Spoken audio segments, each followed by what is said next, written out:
जय श्री राम, जय श्री बालाजी महाराज, जय माता की।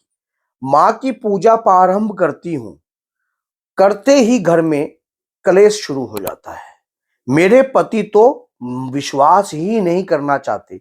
पता नहीं क्या किसी ने घोल कर ऐसा क्या पिला दिया, समझने को तैयार ही नहीं है। तो कई माता बहनों के साथ इस प्रकार का कार्य होता है। मैंने अक्सर देखा है, जब मेरे पास व्यक्ति फोन करता है तो वो कई बार ऐसा वाक्य रखती हैं कि मैं घर में कितना भी पूजा पाठ करूं, ना तो मेरे बच्चे मेरी सुनते हैं, ना मेरा परिवार मेरी सुनता है। मैं पता नहीं क्या हो गया कि मैं माता की पूजा करती हूँ, घर में पूजा प्रारंभ करती हूँ और घर के अंदर कलेश उत्पन्न हो जाता है। तो ऐसा क्यों हो रहा है गुरुजी? ऐसा क्या कार्य है हमारे घर के अंदर? कोई चीज छुपी हुई है क्या? या कोई ऐसी क्रिया करी हुई है, या कोई तंत्र प्रतिक्रिया करी हुई है घर के अंदर, या कोई चीज या कोई सामान ऐसा डाला हुआ है? पता नहीं है इनके शरीर के ऊपर क्या बैठा रहता है। मैं तो तंग आ चुकी हूं। तो कई माताओं बहनों का इस प्रकार का सवाल होता है। माँ की पूजा प्रारंभ करने से कार्य घर के अंदर मंगल ही होंगे, लेकिन अमंगल कौन कर रहा है? घर में ऐसा कौन सा ऐसा व्यक्ति है, ऐसा कौन सा शैतान घर के अंदर बैठा है जो आपके कार्य को मंगल के बगैर अमंगल करने की कोशिश कर रहा है? देखिए, नकारात्मकता कहीं नहीं होती, आपके घर में ही वास करती है। वो बुराई छुपी हुई होती है, सामने नहीं आती है। माँ की पूजा प्रारंभ करते ही घर के अंदर जो है, जो इतने समय से रहने वाली चीजें हैं, वो एकदम भयानक रूप ले लेती हैं। क्यों लेती हैं? उन्हें पता है कि अगर इसके घर में रेगुलर देवी की पूजा चलने लग जाएगी तो इस देव माँ की पूजा करने से आपके घर में हनुमान जी की कृपा का वास होगा, गणपति जी की कृपा का वास होगा, और उसके कार्य इनके कार्य भी मंगल में होने लग जाएंगे, और घर के अंदर जो है हमारा तो कोई अस्तित्व रहेगा ही नहीं। अब प्रैक्टिकल आपको समझाने का अगर प्रयास करूं तो इस प्रकार से क्या होता है कि अगर आपके घर में लाख रुपया आया है कहीं से, अब लाख रुपया आया है, अब वो लाख रुपया अगर आप माँ दुर्गा के चरणों में लगा देते हो तो देखो, कोई भी देवी देवता कोई धन चढ़ाने का भूखा नहीं होता है। याद रखना, एक सम्मान का भूखा होता है। अगर आपके पास लाख रुपया है, माँ के चरणों में अगर आपने लगा दिया तो वो पैसा आपका सदुपयोग में लग जाएगा, सही कार्यों में लग जाएगा। अगर उस पैसे को आपने घुमा दिया तो वो संकट क्या होता है, चार पुरानी अगर घर में बैठे हैं तो हर किसी की बॉडी को पकड़कर घर में प्रयास करने लग जाता है ताकि इसके घर में ना तो बरकत रहे, ना इसके घर के अंदर एकता रहे। अगर एकता रहेगी तो आपका परिवार चढ़ती कला में हो जाएगा। अगर एकता नहीं रहेगी तो आपके परिवार के ऊपर जो है नकारात्मकता जो है हैवी रहेगी, और हैवी रहेगी तो उनका कब्जा आपके घर में बना रहेगा। तो ऐसी स्थिति में आपके घर में पूजा करते ही तनाव तो उत्पन्न होगा, घर में लड़ाई झगड़े तो उत्पन्न होंगे। ऐसे समय पर आपको कुछ विचारिक कार्य करना चाहिए। किस प्रकार से? सोचो, ऐसा कार्य हो रहा है तो अब हमें क्या करना चाहिए? आप माँ दुर्गा दुर्गा चालीसा का पाठ करती हो, या आप हनुमान चालीसा का पाठ करती हो, या आप कोई भी अगर पाठ पूजा आप घर में कर रहे हो या कर रही हो, तो आपको आपको किस प्रकार से कार्य करना है ये देख लिए। एक जल का पात्र भरकर बैठिए आप, जल का पात्र भर के बैठिए। एक भीमसेन कपूर ले लीजिए। एक भीमसेन कपूर ले लिया, उसके दौरान क्या करना है आपने, जब आप पूजा करती हो, मान लीजिए आप माँ दुर्गा की पूजा कर रही हो, तो माँ दुर्गा का ध्यान कर कर, माँ कालका का ध्यान कर कर, हनुमान जी महाराज के पंचमुखी रूप का ध्यान कर कर कि हे मातेश्वरी, मुझे आपकी पूजा विधि विधान को मैं नहीं जानती हूँ, ना ही मुझे पता है कि किस प्रकार की आपकी स्तुति की जाती है, किस प्रकार से आह्वान किया जाता है। मैं आपकी भोली भगत हूँ, मैं आपका भोला भगत हूँ।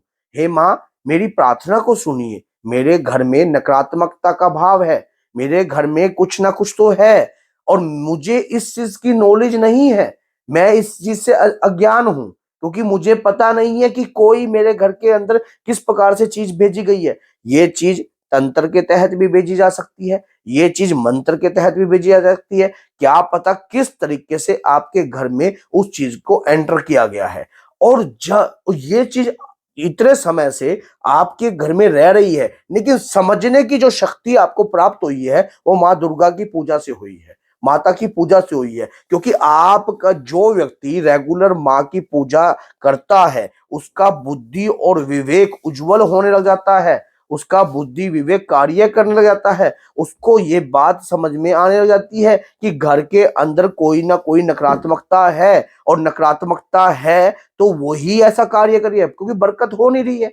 बरकत हो नहीं रही है, बच्चे तरक्की नहीं कर रहे हैं, कारोबार जो है ढीला पड़ता जा रहा है, कुछ ऐसा समझ में नहीं आ रहा है क्या हो गया। शक जाता है, किसी ने कुछ कर दिया, कुछ गलत कर दिया। मां पर विश्वास रखकर जो जल का पात्र आपने भरकर रखा है, अपने जब पूजा करने बाद आप अपने घर के सभी सदस्य को भीमसेन कपूर को जलाकर आपने जब उसको जलाना है ना, तो फोग वाली चम्मच लेनी है। कौन सी चम्मच लेनी है? फोग, जिससे हम चौमीन वगैरह खाते हैं वैसी, उस प्रकार की चम्मच लेकर आप उसको प्रज्वलित कर कर जो है अपनी माँ का, अगर कोई भी मंत्र का आपको जाप आता है तो ठीक है, अगर नहीं आता तो माँ के कोई भी मंत्र का जाप कर कर आपने उस जल के पात्र में उस चम्मच समेत जलते हुए कपूर को डाल देना है। उसके बाद उससे चरना मत जो है सभी घर के सदस्य को देना है। जो भी घर के अंदर है, आपके जितने भी सदस्य हैं, अगर कुत्ता भी है तो कुत्ते को भी दीजिए। अगर घर के जो भी सदस्य घर के अंदर हैं, जब जैसे ही देखिए, आप प्रेत आत्मा होती है ना, कोई आत्मा होती है, वो आत्मा जब कोई भी प्रेत आत्मा होती है तो जल तत्व के प्रति खिंचाव में रहती है हमेशा। क्यों? क्योंकि उनका आंतरिक जलता रहता है हर वक्त, उनको अपनी मोक्ष के प्रति लालसा रहती है। उनको लगता है कि मेरी सदगति हो जाए, मेरा किसी न किसी प्रकार से मैं तृप्त हो जाऊं। तो वो जल के, जब आप जल तत्व दोगी ना, तो वो तुरंत पीने के लिए भागेंगी। कहते हैं कि जो जिस रंग में रहता है वो उसी रंग में रंग जाता है। अगर रेगुलर माताओं बहनों, अगर आपने ये कार्य करना प्रारंभ कर दिया, अगर आपने अपने पति को या आपके घर वाला अपनी घरवाली को भी कर सकता है, कोई ऐसी बात नहीं है। इससे कोई आप तंत्र मंत्र कुछ नहीं कर रहे हो, आप माँ के प्रताप का जल दे रहे हो, बस अपनी पूजा के फल का जल दे रहे हो। और इसमें आपकी पूजा का पुरुषार्थ भी व्यर्थ नहीं जाता। आप जो पूजा पाठ कर रहे हो उसकी वो तो माँ की प्रार्थना से किया है ना आपने। अब जैसे ही वो जल आपके घर के बच्चे ग्रहण करेंगे, आपके घर की पुत्री ग्रहण करेगी, उनके शरीर पर नकारात्मकता जो है वो भी उस चीज को ग्रहण करेगी। अब जो कहता है कि जो खाता है, जैसा अन्न खाता है ना व्यक्ति, वैसा ही मन होने लग जाता है। घर के अंदर इस प्रकार का पवित्र भाव अगर उठने लग गया, घर के अंदर इस प्रकार का जागृत जल जिस भी प्रेत आत्मा को पीने को मिल गया, उसके आंतरिक भाव जो है बदलने लग जाएंगे। नकारात्मकता सकारात्मकता में तब्दील होने लग जाएगी। रेगुलर करीबी भगवान के प्रति पूजा पाठ नियमित रूप से कभी भी व्यर्थ नहीं जाती है। हमेशा वो पूजा आपको कोई ना कोई सिद्धि, कोई ना कोई फल जो है जरूर दिलाती है। ये नकारात्मकता आपके घर से इसलिए नहीं निकलती है क्योंकि इतने सालों से आपके घर में खाने को इनको बहुत सामान मिल गया है और बहुत तरीके से ये अपना कब्जा बना चुकी है। आप जो पूजा करने जाते हो तो इनसे इनका अस्तित्व हिलता है। उनका ये उसके दौरान उनको पता है कि आपकी पूजा, माँ की पूजा अगर कंटिन्यू प्रारंभ हो जाएगी तो घर में से इनका जो है व्यक्तित्व जो है कुछ भी नहीं रहेगा और इनको यहाँ से निकलना पड़ेगा। लेकिन हमने निकालने का प्रयास नहीं करना, उसको शुद्धि करने का प्रयास करना है। तो अगर आपको ये वीडियो अच्छी लगी है तो लाइक कीजिए, चैनल को सब्सक्राइब कीजिए और माता रानी के चैनल को सपोर्ट कीजिए। माँ से जुड़ी हुई हर प्रकार की प्यारी प्यारी वीडियो लाने की मेरी पूरी चेष्टा रहती है, पूरी कोशिश रहती है। बाबा के प्यारे चैनल को भी आपने सपोर्ट किया, माँ के प्यारे चैनल को भी सपोर्ट कीजिए ताकि मैं और भी बेहतरीन से बेहतरीन वीडियो आप लोगों के लिए बनाता रहूं। और इसको स्टेटस बार पर लगाइए ताकि जो भी व्यक्ति परेशान हो और अगर ये वीडियो उसके पास जाती है तो उसकी लाइफ में एक नया मोड़ और नया सुधार आने की कोशिश हो सकती है। तो बोलिए जय सीताराम, जय श्री बालाजी, जय माता।